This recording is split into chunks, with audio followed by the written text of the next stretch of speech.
Mais um programa cá entre nós, hoje com uma mulher que vai deixar claro para você, para mim, para nós, que é possível sim conciliar empreendedorismo e maternidade.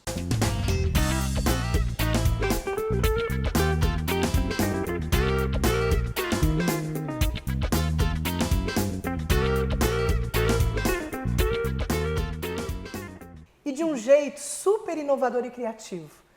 Todo o negócio da minha convidada de hoje está concentrado na internet e você vai conhecer sobre esse negócio, a história de vida dessa grande mulher, essa grande executiva empreendedora que está aqui comigo hoje, Liege. Muito obrigada por aceitar esse convite, por compartilhar um pouco dessa história com todos nós. E eu estou sinceramente muito feliz com você, tendo você aqui comigo. Obrigada, Karina. Obrigada pelo convite, pela oportunidade de falar um pouco sobre isso, porque eu sei que para muitas mulheres é um tabu você ser uma mulher empreendedora, bem-sucedida e ao mesmo tempo ser uma boa mãe, né? Parece que falta horas no dia, mas com jeitinho a gente consegue. Eu acho que vocês têm inúmeras perguntas. Nós vamos começar primeiro conhecendo um pouco dessa mulher. Já já ela vai contar desse conteúdo de maternidade que eu sei que vocês se interessaram. Mas conta pra gente, assim, como é que foi a sua trajetória profissional até chegar na maternidade e depois no digital? Bom, eu me formei em farmácia, fiz um mestrado em biotecnologia e comecei a atuar. E percebi que o propósito que me fez cursar farmácia eu não estava conseguindo atingir, né? Que era realmente cuidar das pessoas. A gente tem uma forma de trabalho que antigamente existia, que era muito difícil de viver um propósito mesmo de cuidar de pessoas na profissão que eu tinha escolhido. Então eu descobri que existia o profissional que visita médicos e fala de medicamentos, que é o propagandista. O nome oficial é propagandista, mas a maioria das pessoas conhece como representante de medicamentos. Quando eu soube que essa profissão existia, eu fiquei enlouquecida. Eu falei, vou poder falar de medicamentos, que é o que eu adoro, para alguém que quer ouvir, porque nem sempre o paciente quer ouvir, e poder ajudar na saúde das pessoas antes da receita, né? E não depois da receita, como era o caso, trabalhando em farmácia. E aí eu fui entender esse mercado, consegui entrar, trabalhei 10 anos como propagandista, fui recebendo promoções, trabalhei em laboratórios nacionais, multinacionais, trabalhei com medicamentos éticos e de referência, até que eu fui promovida a gerente de treinamento numa multinacional alemã. E eu era responsável por fazer o treinamento de toda a minha equipe em nível Brasil. E aí isso me fazia viajar bastante, que eu adoro, né? Uma coisa que eu adoro. Mas nessa época eu já era mãe. Então, a gente tive que conciliar muito a questão de viagens constantes com um filho pequeno, que estava super bem adaptado na escola, tinha apoio do meu marido na época, então estava tudo rolando bem. Até que eu recebi o diagnóstico de autismo dele. E aí as coisas tiveram que mudar, né? Os dois grandes amores da minha vida, que era a carreira e meu filho, estavam na balança, falei, agora eu não posso ter mais os dois. E tive a difícil decisão, é óbvia, uma decisão óbvia, mas foi muito difícil abrir mão desse cargo, né, dessa vivência que me preenchia muito, que eu estava aprendendo muito, estava super feliz, para cuidar do meu filho. É uma decisão que eu não me arrependo em nenhum momento, que para mim sempre foi óbvia, mas eu vivi um luto, né, a partir daí. E nesse um mês de luto eu fiquei pensando, o que eu vou fazer? Porque eu realmente amava o que eu fazia. E aí eu resolvi começar a fazer vídeos sobre esse conteúdo e colocar na internet. Tinha horror de câmera. Eu falo muito bem em palco, eu subo no palco, pode ter 5 ou 10 mil pessoas, 5 pessoas ou 10 mil pessoas, eu fico super à vontade. Mas falar para uma câmera me deixava enlouquecida, tipo, dava branco. Mas eu queria tanto fazer isso que eu acabei, vamos lá, né, vamos fazer. E eu ficava uma tarde inteira para gravar um vídeo de 2 minutos, eu penso isso. Era exaustivo, errava, voltava. Mas aí saiu o primeiro vídeo. Pensa num dia que eu fiquei com dor de barriga o dia inteiro, com medo do que ia acontecer com aquele vídeo no ar. E a projeção disso foi muito positiva, né? Tivemos várias visualizações, as pessoas receberam muito bem, começaram a pedir mais, e eu comecei a fazer mais vídeos de conteúdo, não demorou muito para eles me pedirem um curso. E aí eu pensei, como que eu vou fazer um curso? Como que eu vou ensinar isso? E tinha que ser online, porque eram solicitações do Brasil inteiro. Isso era em 2019, antes da pandemia. Até o home office era raro nessa época. E aí eu fui estudar marketing digital, como fazer. E aí estudei alguns meses, fiz meu primeiro lançamento, minha primeira turma, vendi sem ter o curso gravado. É igual o lançamento de imóvel, sabe? Você comprou o apartamento na planta não você tem só vê ainda. O projeto. Então, eu vendi um curso que não existia. E aí, depois que eu vendi, eu corri para produzir e tudo mais. E estamos aí até hoje, com mais de 3.000 alunos. Me conta um pouquinho, assim, nós vamos falar um pouco mais desse material que você trabalha hoje na internet. Mas eu queria que você contasse um pouquinho para nós, desde a época que você era propagandista, que características você tinha e tem até hoje que você considera que trouxeram resultados positivos para o teu trabalho lá naquela época e te trazem resultados até hoje? Cara, eu acho que o principal deles é senso de dono. Eu sempre tive muita vontade de fazer as coisas como se elas fossem minhas. Mesmo que eu trabalhasse para outras pessoas, eu atuava como se aquele negócio fosse meu. Não, é o meu setor, são os meus produtos, são os meus médicos. Eu sempre tive essa pegada, né? Então, eu sempre tratava as amostras como um recurso valioso, os estudos como um recurso, e diferente da grande maioria que às vezes acaba, né, não valorizando. Então, eu sempre tive esse senso de dono, esse olhar no macro, sempre queria entender tudo de tudo. Ninguém sabia mais do meu produto do que eu, nem o médico. Aí, às vezes, nem o treinamento da própria empresa sabia mais dos meus produtos do que eu, de tanto que eu pesquisava. E eu sempre tive muita facilidade de ouvir. Então, as minhas visitas com o médico sempre foram mais sobre fazer perguntas e ouvir respostas para entender a necessidade dele e entender como que o meu produto se encaixa para resolver isso. Eu acho que foi isso que gerou tantas promoções ao longo da carreira. E você conta pra gente de uma carreira brilhante que estava dando super certo e você precisou abrir mão dessa carreira em algum momento. E você contou que até viveu um luto. Eu queria que você falasse um pouquinho mais sobre isso. Sobre deixar a carreira, sobre o luto? É uma decisão muito difícil, né? Você se vê assim, rendida mesmo, porque eu estava em lua de mel com a minha nova função. Estava aprendendo ainda, estava na minha curva alta de aprendizado. Estava muito feliz. E eu entendo que para eu ser uma mãe, uma boa mãe, eu preciso ser feliz. Se eu não sou feliz, realizada, eu não tenho como ter coisas boas para oferecer para o meu filho, sentimentos bons, né, exemplos bons. Então, até quando eu tive o bebê, e depois quando ele tinha 1 ano e meio que eu comecei a viajar, mas eu não viajava tanto assim, era 1 semana por mês. E na entrevista de emprego para essa posição, o gerente ficou preocupado. Ele falou assim, você vai deixar o seu bebê de 1 ano e meio, 1 semana em casa com o pai. E aí? Eu falei, não, eu tenho rede de apoio e tudo mais. Aí, na segunda vez, ele me perguntou de novo, eu respondi a mesma coisa. Na terceira vez que ele perguntou, eu entendi. Eu falei, não é isso que ele quer saber sobre rede de apoio. Aí eu virei para ele e falei exatamente isso. Eu falei, eu sei que vai ser difícil ficar 1 semana longe do meu filho. Vai ser difícil pra caramba, vai doer.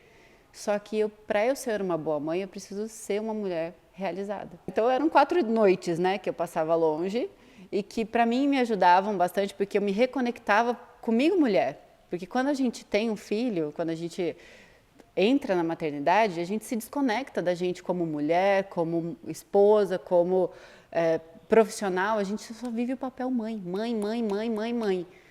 E eu sentia falta de mim. Eu lembro que a primeira vez que eu deixei o meu bebê com a avó, e fui fazer questões médicas, fui no médico, coisa que eu estava sozinha, que eu podia sair do carro e sair. Tipo assim, sair do carro alguma coisa. E vamos embora, e entrar nos lugares e sair com facilidade, assim, sabe aquela coisa, aquela fluidez. Falei, nossa, que saudade que eu sentia disso. E era tipo coisa de 6 meses, né? E então eu sempre soube que para eu ser uma boa mãe, para eu estar presente ali com ele, eu precisava estar feliz e preenchida em outros setores da minha vida. E foi isso que eu fui buscar. Você contou pra gente que você tem um filho com diagnóstico de autismo, né? Como é que foi para descobrir, para diagnosticar isso, né? Para fornecer para ele os cuidados e ao mesmo tempo manter o teu trabalho ativo? Como foi esse processo? Foi um processo de adaptação intenso. A gente, com 2 aninhos, a gente já notou que ele tinha algumas dificuldades com fala, então ele já começou na fono. Até que um dia estávamos os pais, todos dos alunos ali, reunidos, e uma amiga minha, que é pediatra, percebeu a dificuldade dele ao toque, ele não recebia toque de ninguém, e a dificuldade de comunicação também. E ela me chamou para conversar, toda assim, tipo, com medo. Ai, olha, por favor, não fica brava comigo, que eu vou te falar. Eu falei, fala. E aí ela falou que achava que ele podia estar dentro do espectro. Na hora, isso, assim, assusta um pouco, mas não foi uma surpresa, porque eu já via que ele tinha um desenvolvimento diferente. Falei, então tá, amiga, obrigada. O que eu faço agora? Me direciona. Ela me direcionou para os profissionais e foi uma jornada longa, assim, foi uns 2, 3 anos para a gente conseguir fechar o diagnóstico dele, porque graças a Deus é tão bom comigo que me proporcionou ter um filho autista, mas um filho autista carinhoso. Né? Então ele faz contato visual, ele gosta de ser acolhido por quem ele já tem, né, intimidade.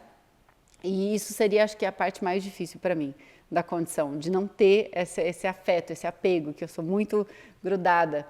E então eu tenho um filho autista, com todas as dificuldades de uma criança autista, mas que oferece afeto. Então eu sou muito grata a Deus por isso.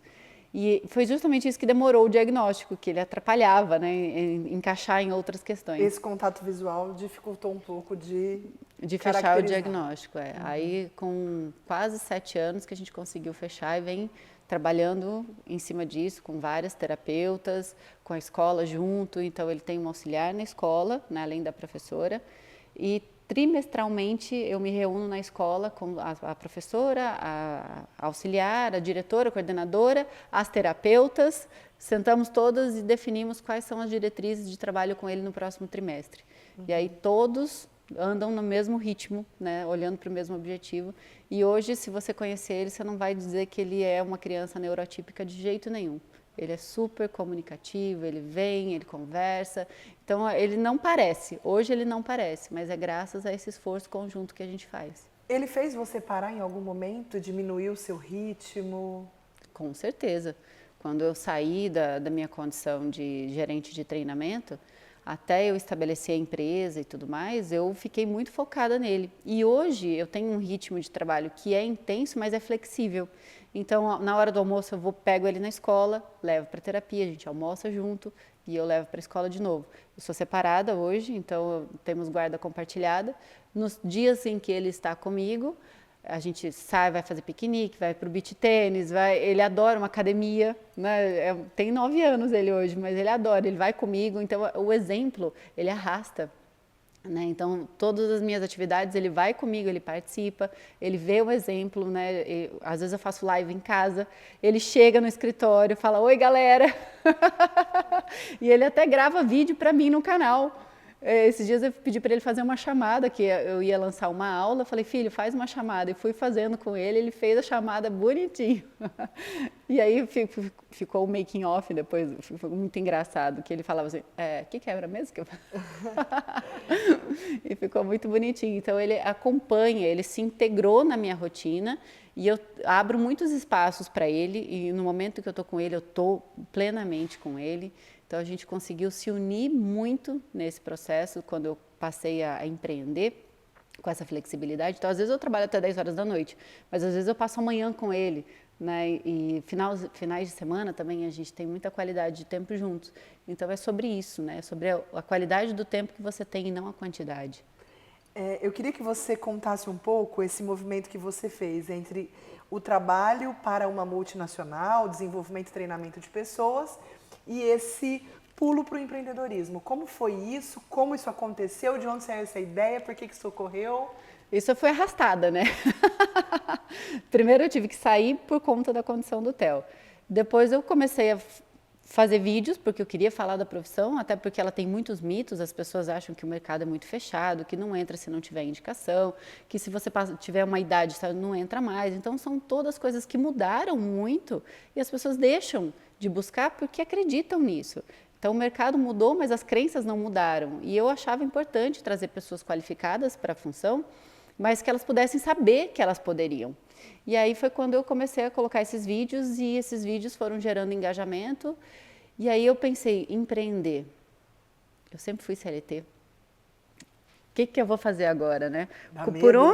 Por onde que eu começo? Porque com CLT você tem, e o meu salário era muito bom, então você tem planejamento, segurança, você sabe o que você pode fazer. Os próximos passos, o desenvolvimento da carreira, onde você pode chegar. Exato. E de repente eu me vi assim, sem saber quanto que ia entrar, e dá muito medo. E aí você tem que aprender contabilidade, você tem que aprender administração, uma série de coisas que eu não tinha. E hoje eu tenho uma equipe que eu trabalho com 12 pessoas. Então você tem que ser líder de pessoas também, que era uma função que eu não tinha. Eu era o gerente de treinamento, né? Eu não liderava, não tomava decisões. E hoje minha rotina nesse sentido é muito mais intensa. Então dá muito medo, mas as coisas elas começam pequenininhas. Eu comecei eu e mais 2 pessoas, que são os meus sócios, que é um casal, os padrinhos do Theo. Então a gente começou pequenininho, né? E foi crescendo conforme foi aumentando a demanda. Então quem olha hoje fala, nossa, como que eu vou fazer tudo isso? Mas eu também não comecei com tudo isso, eu comecei pequenininho, fui adicionando, até o próprio curso, ele foi crescendo junto comigo, conforme eu fui crescendo, né? E as aprovações foram aumentando conforme a gente foi crescendo também. Então, uma das coisas que eu falo muito hoje que é importante para mim, não é a quantidade de alunos que eu tenho, mas a quantidade de aprovações dos alunos que entraram e conseguiram o objetivo deles. Então, esse é o meu foco.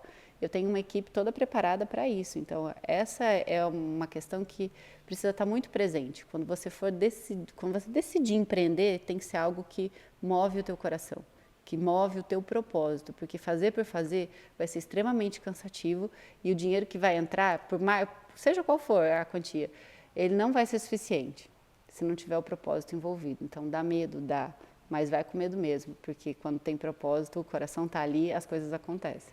E como é que foi a pandemia, a influência da pandemia no seu negócio? Foi excelente, assim, é o lado bom da pandemia, porque eu comecei com o curso em julho de 19, em maio de 2020 entrou a pandemia, eu já estava com tudo estruturado e todos os meus concorrentes faziam presencial. Então, quando entrou a pandemia e todo mundo foi para online, entendeu o que era online, eu já estava tranquila. E aí foi muito fácil, eu lançava os cursos, as pessoas tinham a mim, eles sabiam, eu estava preparada ali, já sabia fazer, já estava acostumada a fazer live, já estava acostumada a dar aula, já estava nesse formato, então foi muito tranquilo. E aí foi onde a minha empresa disparou mesmo, foi nessa época de pandemia. E muitas pessoas hoje, elas têm o sonho, a vontade, o desejo de empreender e nessa veia digital, que é o que você faz hoje, né? Nessa pegada dos cursos, do desenvolvimento. Você tem dicas de por onde a gente pode começar, se a gente quiser criar um produto ou, principalmente, como é o teu caso, um serviço na internet? A primeira coisa que você precisa fazer é buscar conhecimento. Porque não é fazer um vídeo e colocar lá e as coisas vão acontecer. É um processo complexo, é amplo, cheio de pequenos detalhes, então precisa aprofundar muito em conhecimento técnico, em conhecimento de ferramenta, porque não é só ter um produto ou ter um serviço ou pegar lá o botão turbinar e vai que a coisa vai acontecer. Não, é uma ciência que ela muda o tempo inteiro, então você tem que estar se atualizando o tempo todo para ter resultado. A primeira dica é essa, é muito bom, é muito bom. É o futuro, é o presente e é o futuro muito longo, o digital. As pessoas estão ali, a atenção das pessoas estão ali. Então, o comércio, os serviços, a fonte de informação é o digital hoje, né? As pessoas passam 6, 7 horas olhando para a tela, navegando. Então, você tem que estar ali. Se você quer existir, você tem que estar ali. Mesmo que o teu negócio seja físico, se você não tiver uma presença digital, as pessoas não entram na tua loja. Então, o único caminho que tem é conhecer, saber ou contratar pessoas que sabem para fazer o processo dar certo e a roda girar. Então, conta agora pra gente o que você faz na internet. Vamos pensar aqui que eu quero entrar e me desenvolver na função de propagandista. Eu quero pegar uma fábrica, um fabricante, e eu quero fazer visitas a médicos, quero desenvolver. Você me ajuda? Sim, o que eu faço hoje é transformar profissionais em propagandistas, né? E o propagandista ele é contratado pela indústria farmacêutica, regime CLT. Iniciantes ganham de 5 a 9 mil, mais variável e mais benefícios que são muito bons, tipo carro com todas as despesas pagas, ticket de refeição de R$60 por dia, plano de saúde odontológico, previdência privada, PLR. Então, é realmente um pacote de benefícios de remuneração muito bom. E só que os processos seletivos, eles são bastante faseados e eles são bem exigentes e seletivos. Então, o profissional ele precisa se preparar muito para esse momento. Muita gente fala, eu mando currículo, ninguém me chama, o mercado é fechado. Só que o currículo da pessoa é como? Ela pegou o modelo no Google, inseriu as informações dela dentro do que ela acha que é importante e mandou. Só que a indústria farmacêutica, ela tem uma nomenclatura específica, ela tem formas específicas, ela tem uma comunicação específica. E as plataformas são baseadas em inteligência artificial. Se você não tem essas palavras, se você não tem esse currículo customizado, você vai passar como um profissional que não está aderido, porque você não tem as palavras-chave corretas. Então, minha função hoje é ajudar as pessoas a entender esse processo, tudo que vai acontecer dentro desse processo seletivo. Não é só entrevista, tem dinâmicas, tem cases, tem simuladas, tem uma série de coisas. Parece uma gincana hoje, mas vale a pena, porque é um processo que é dolorido, exige, mas depois você também tem uma carreira que vai te oferecer e abrir portas para muitas coisas. Então, eu ajudo as pessoas nesse sentido e ajudo elas a entenderem a profissão de fato. Eu ensino elas a serem propagandistas, a fazer a propaganda, a fazer um roteiro, a entender quais são as análises estratégicas que ela precisa fazer. Então, tudo que ela vai desenvolver em campo, ela também recebe através do treinamento. E conta pra gente assim, você certamente conversa, fala e tem contato com pessoas que têm desejos, anseios o tempo todo. Onde você acha que as pessoas estão errando mais? Onde você acha que as pessoas estão errando mais na hora de buscar uma nova profissão? Eu acho que a primeira coisa é tem que entender internamente o porquê que elas querem uma nova profissão e o porquê que elas querem a profissão que elas escolheram, né, como nova. Vou fazer uma transição de carreira. A grande maioria dos profissionais hoje busca uma transição de carreira, porque a gente é obrigado a escolher algo muito novo e sem conhecimento nenhum de mercado. Então, é normal que as pessoas queiram outras coisas. Eu me formei em farmácia, fui trabalhar na área comercial da indústria farmacêutica, depois eu fui para o treinamento, agora eu estou empreendendo. Olha como a minha carreira mesmo mudou muito de aspecto ao longo da minha vida. E é comum para as pessoas acontecer isso. E o que eu sempre falo, se você for escolher uma nova profissão, não escolha só pelo salário. De novo, se você escolher só pelo salário, você vai trabalhar muito e vai achar que ganha pouco, por mais que você ganhe bem, porque isso custa muito caro. Agora, quando tem propósito envolvido, quando tem amor envolvido, quando seu olho brilha por aquilo que você faz, e aí as coisas fluem e você vai ser grato todos os dias e vai gostar da segunda-feira. Uma coisa que eu falo muito, eu sempre amei a segunda-feira porque eu sempre vi propósito no que eu faço. E tem uma coisa, né, que eu acho importante que as pessoas saibam, e acho que você traz muito isso quando você pega as pessoas para desenvolver. De alguma forma, eu acho que você ajuda as pessoas a entenderem propósito, né? De alguma forma, você entendeu o seu, você se desenvolveu, vem se desenvolvendo nisso que você faz, e eu, te ouvindo aqui, me dá a sensação que, além de você ajudar a pessoa a entender mais sobre uma profissão, você ajuda a pessoa a burilar um pouco os seus propósitos. O seu trabalho, a sua mentoria, também passa por isso? Por a pessoa entender mais o propósito dela? Com certeza, Cá. Quando eu estava desenvolvendo o método, porque tudo que tem ali dentro do curso saiu da minha cabeça, porque a profissão ela não é regulamentada, catalogada, ela não tem uma referência bibliográfica. Eu usei tudo que eu aprendi ao longo dos 13 anos, né? 10 como propagandista e 3 como gerente de treinamento. Então, eu usei a minha experiência para criar o método, e eu criei um método mesmo. E dentro dele tem muitos aspectos de autoconhecimento, porque os profissionais eles chegam perdidos e eles não têm noção do potencial deles. Então, em algum momento que eu vou ensinar ferramentas de estratégia, eu pego uma SWOT, por exemplo, e peço para ele fazer uma SWOT dele mesmo como candidato, para ele conhecer as fraquezas, para ele conhecer as fortalezas, para ele se conhecer ali dentro e vai aprender a ferramenta, né? Vai aprender a usar, mas vai também se autoconhecer. E eu escuto muito dos meus alunos, eu falo assim, Li, o seu curso mudou minha vida, eu nem fui aprovado ainda e eu já tenho outra perspectiva de vida, eu me vejo de outra forma, você reacendeu as minhas potencialidades. E eu sempre respondo, não sou eu, você se permitiu fazer isso, né? Então, é muito importante, quando a gente fala de carreira, ter toda essa parte emocional vinculada também. Quando você fala de carreira, queria que você olhasse para a sua. Você sonhava em estar onde você está, em fazer o que você faz, em ser do tamanho que você é? Olha, Caio, eu sempre soube que sempre quis fazer coisas para ser grande. De alguma forma, não por egoísmo, não por nada disso, mas assim, pelo impacto positivo que pode causar. Eu sempre tive esse ímpeto. Sempre tudo que eu quis fazer era grande para atingir muitas pessoas. E eu não imaginava que fosse ser tão rápido, né? No digital, no caso, não imaginava que fosse ser tão rápido, esse alcance fosse ser tão rápido.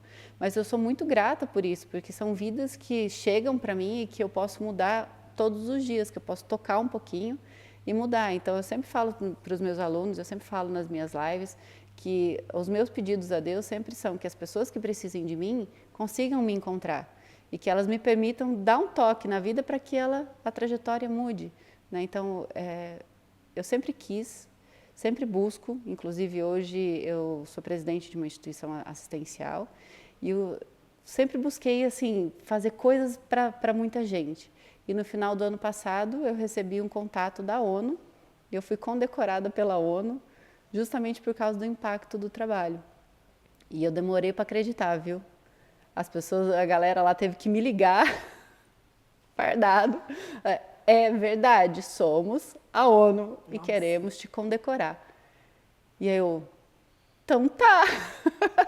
Nossa! Então tá. Que impacto, que tamanho de reconhecimento. Nossa, e nem eu esperava, sabe? Eu falei, quem sou eu? Eu falei para ele, quem sou eu na fila do pão? Mas é o impacto positivo, né? Que é aquilo que a gente se dispõe a fazer, entregando o nosso melhor, né? Que o quanto isso de fato impacta positivamente as pessoas, as vidas. E acho que tem uma palavra aí, né? Que a gente não falou. E te ouvindo aqui, essa palavra vem muito aqui em mente, que é transformação. Né? Acho que de alguma forma o seu negócio se propõe a transformar a vida de outras pessoas, né? Você fala no impacto positivo, né? Mas vejo aqui a transformação. E, gente, conforme a Liege vai falando aqui, né? Ela é muito madura, né? Dá pra ver, assim, teu grau de maturidade, séria. É uma mulher extremamente séria, comprometida com aquilo que faz, né? E te ouvindo aqui, Liege, me dá a sensação que são características também que te ajudaram a estar aonde você está, né? Eu acho que são aspectos que você tem, que são seus, né? Já fazem parte aí do seu dia a dia e que, obviamente, contribuem para o teu sucesso, né? Para a tua posição e para o reconhecimento do teu trabalho. E te ouvindo também, vejo que às vezes a gente quer as coisas de uma forma rápida e fácil. E vejo que a sua trajetória vem sendo construída, né? Não é num piscar de dedos, não é fazer um vídeo e vamos postar lá e tá tudo bem, né? Acho que você falou um pouco sobre isso aqui com a gente. E fico pensando como foi, o que representa para você, então, essa condecoração da ONU. Cara, tem hora que eu entro no quarto, eu vejo a medalha, porque ela tá ali exposta. Eu olho e falo assim, caramba, porque eu sempre, quando eu comecei a instituição, teve um dia que eu pensei, eu falei assim, será que um dia a gente, através da instituição, vamos conseguir fazer algum projeto tão relevante a ponto da ONU notar? Nossa. Sabe quando você viaja, fala assim, nossa, já pensou se um dia o Gaia chegar num ponto de impactar tanta gente que a ONU vai notar? Eu pensei isso. 10 dias depois eles me ligaram. Sabe aquela coisa que está no universo pronta para você, que você só fez assim, ó? Pega. Eu falei, nesse dia eu falei, caramba, é isso mesmo. E por isso que foi difícil para mim acreditar. Por isso que eles precisaram me ligar de vídeo e falar, olha, realmente, explicar o critério de seleção, né, o porquê que eu cheguei ali. Então, esse impacto, ele representa para mim que eu estou no caminho certo. E que por mais difícil que seja, por mais desafiador que seja, que por mais que tem dias que... Ontem eu trabalhei até das 5h50 até meia-noite, porque foi o dia que eu abri as matrículas e tudo mais. Então, é live todo dia, falando com as pessoas, fazendo o que tem que fazer. Né? Então, muita gente, quando vê esse lado, fala, talvez eu não queira. Vê as viagens, vê o almoço com o filho, vê finais de semana curtindo, vê às vezes no meio do dia fazendo aula de canto, vê na academia de manhã, mas quando vê o corre mesmo, fala, talvez isso não seja para mim. Não sei se eu quero tanto. Mas quando você decide fazer, você tem que ir e fazer o que tem que ser feito. É o que eu costumo falar sempre. Estou cansada? Estou, mas eu vou fazer o que tem que ser feito e pronto, acabou. Nada de choramingueira, sabe? Vamos fazer, vamos, foco. O que eu preciso fazer agora? É isso, então vamos. Então, é isso que, essa consistência e essa força, porque você precisa ter força. Ontem eu estava muito cansada na hora que eu entrei ao vivo, às 8 horas da noite. Mas você respira, concentra, fala, as pessoas estão me esperando, elas merecem o melhor de mim e vamos guardar o cansaço aqui do ladinho? Vamos pegar agora o melhor que a Liege tem para entregar agora, e toda a energia, toda a luz, vamos. E foi ótimo, foi uma delícia, foi um bate-papo. Apareceu um gerente regional que é muito parceiro na live, assim, tipo, entrou, oi, boa noite e tal. Eu falei, Giba, quer entrar? Vem cá, vamos dar uns conselhos para a galera. Ele entrou e a gente conseguiu fazer um bate-papo super bacana e foi muito produtivo. Então, quando você se propõe a dar o seu melhor, as coisas, o universo conspira, né? E as coisas vão acontecendo. Liege, para a gente fechar, né? Tem muito conteúdo, essa mulher tem muita coisa, né? Eu queria que você contasse para a gente o que é sinônimo de sucesso para você. Propósito. Não tem outra palavra.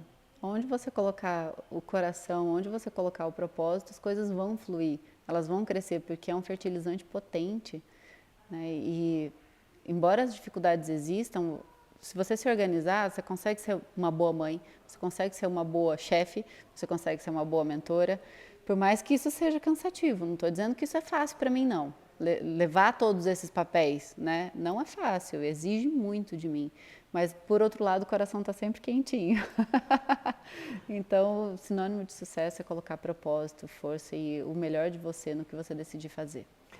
Já que uma das suas grandes especialidades é trabalhar com as pessoas que têm o desejo de entrar no mundo propagandista, trabalhar com esse universo das farmácias, das indústrias, eu queria que você deixasse um recado final para essas pessoas que estão nos assistindo e que têm vontade de entrar e que às vezes nem sabia que você existia, nem sabe como, só tem aquele desejo lá no coração e não sabia nem por onde começar.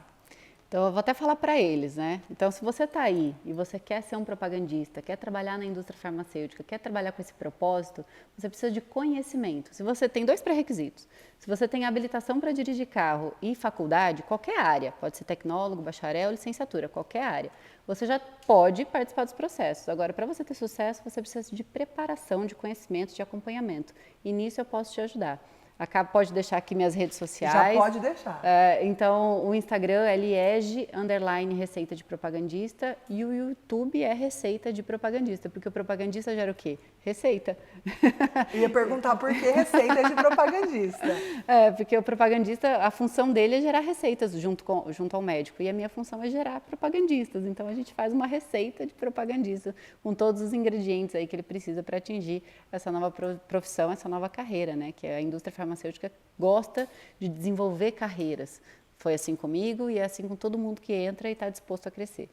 Eu quero te agradecer, né, por estar aqui, por dividir o seu conhecimento, por mostrar que é possível sim para quem deseja realizar os sonhos independente do tamanho deles. Independente se a gente tem um filho ou não e se esse filho tem ou não algum diagnóstico, se a gente quer, nós somos capazes de tornar real os nossos sonhos. Então, acho que esse é o grande recado que você também traz, além das suas palavras. Muito obrigada por estar aqui. Imagina, Cá, obrigada pelo espaço, conta comigo sempre que eu puder ajudar, estou aqui, tá? E olha, se você gosta de conteúdo de relevância, de mulheres que fazem a diferença, de pessoas que têm propósito e querem transformar, aqui no Cá Entre Nós, você tem histórias maravilhosas para quem gosta de ver com a alma. Um beijo no seu coração e até o próximo Cá Entre Nós.